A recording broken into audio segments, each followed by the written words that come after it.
രാമങ്കരിയിലെ ഭരണമാറ്റത്തിന് വഴിവെച്ച കഥയും തിരക്കഥയും കുറ്റമറ്റ രീതിയിൽ തയ്യാറാക്കിയത് CPM ആണെന്ന കാര്യത്തിൽ കുട്ടനാട്ടുകാർക്ക് സംശയമില്ല. ക്ലൈമാക്സിൽ കോൺഗ്രസിനെ പഞ്ചായത്തിന്റെ നായക സ്ഥാനത്ത് എത്തിച്ചതിൽ CPMന് വിശ്രമം തീരെയില്ല. പ്രതിനായക സ്ഥാനത്ത് അവർ കാണുന്ന രാജേന്ദ്രകുമാറിനെയും അനുകൂലികളെയും അധികാരത്തിന് പുറത്തു നിർത്തുക എന്നതിൽ വിജയിച്ച സന്തോഷത്തിലാണ് അവർ. കോൺഗ്രസിന് പ്രസിഡന്റ് സ്ഥാനം ലഭിച്ച ശേഷം CPMന്റെ പ്രതികരണത്തിനായി മാധ്യമപ്രവർത്തകർ പഞ്ചായത്ത് ഓഫീസിന് തൊട്ടടുത്തുള്ള CPM LC ഓഫീസിലേക്ക് പോയിരുന്നു.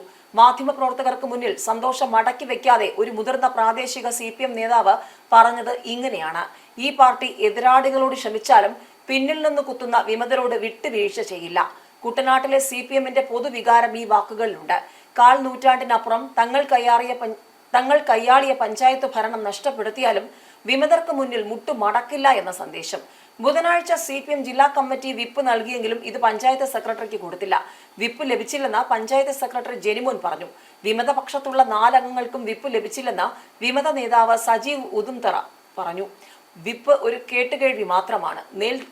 നേരിൽ തരികയോ രജിസ്റ്റേർഡായി അയക്കുകയോ ചെയ്തിട്ടില്ല. തെരഞ്ഞെടുപ്പിലൂടെ ഞങ്ങളാണ് യഥാർത്ഥ ഇടതുപക്ഷമെന്ന് ജനങ്ങൾക്ക് മനസ്സിലായി. ഭരണം കോൺഗ്രസിന് അടിയറവ് വെച്ച CPM കമ്മ്യൂണിസ്റ്റ് ആശയങ്ങളെ വഞ്ചിച്ചുവെന്ന് സജീവ് കൂട്ടിച്ചേർത്തു.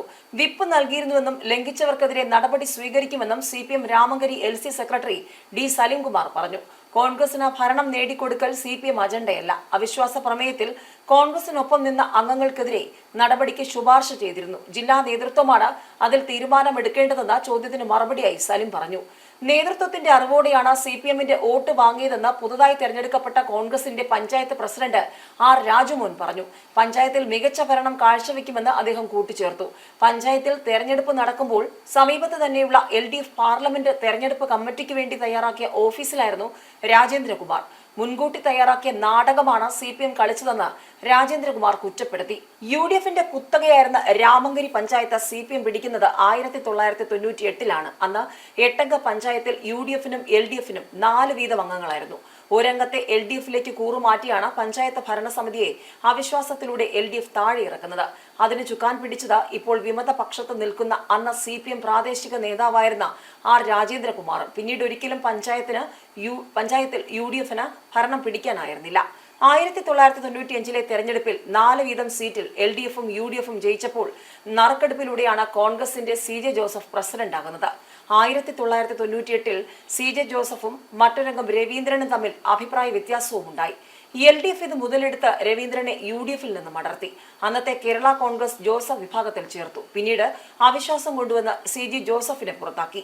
CPMന്റെ MM ആന്റണി പ്രസിഡന്റായി. നിശ്ചിത കാലാവധിക്ക് ശേഷം മുന്നണി ധാരണ പ്രകാരം ജോസഫ് ഗ്രൂപ്പിലെ തോമസ് ജോസഫ് ഇലിക്കയും പ്രസിഡന്റ് സ്ഥാനത്തിരുന്നു.